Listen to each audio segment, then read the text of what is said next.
बिस्मिल्लाह में शैतान रजीम बिस्मिल्लाह रहमान रहीम। सब का पहिरीं त जश्न आज़ादी जी सभिनी पूरी क़ौम के मुबारकबाद पेश थो करियां। अॼु 14 अगस्त जे हवाले सां सभिनी खे मुबारक हुजे। उन खां पोइ इहो पैगाम ॾींदुसि त असां हिकिड़ी आज़ाद क़ौम आहियूं, असां पाकिस्तानी क़ौम आहियूं। असांखे भरपूर तरीक़े सां पंहिंजे हिन मुल्क जी आज़ादी जे हवाले सां शिरकत करणु घुरिजे, ख़ुशी मल्हाइणु घुरिजे ऐं आज़ादु ज़हन सां असांखे हिन माहौल में, हिन इलाइक़े, हिन एरिया में पंहिंजे ॿारनि खे असां इहो बावर करायूं त असां पाकिस्तानी आहियूं, असां हिकिड़ी पाकिस्तानी आज़ादु क़ौम आहियूं।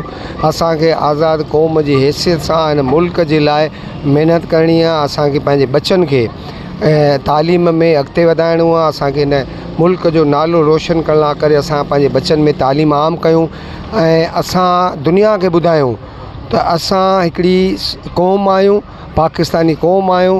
असांजा बच्चा हिन क़ौम जा मुस्तक़बिल जा मेमार आहिनि। इंशा अल्लाह ताला अॻिते हली इहे ॿार असांजे जेके हिन वक़्तु स्टूडेंट्स आहिनि, अॼु असां पंहिंजे क्रिश्चियन ग्रामर स्कूल में हिकिड़ो 14 अगस्त जे हवाले सां बि प्रोग्राम रखियोसीं ऐं ॿारनि खे मूं इहो ई पैगाम ॾिनो त महिनत करियो, तालीम हासिलु करियो, पंहिंजे मुल्क जो नालो रोशन करियो ऐं हिन मुल्क जो इनिसार असांजे हिन मेमारनि ते आहे, हिननि नौजवाननि ते आहे, हिननि उन्हनि शागिर्दनि ते, उन तबिके ते, उन न्यू जनरेशन ते आहे जेको अॻिते हली असांजो स्पेस, असांजो गैप कवर कंदो।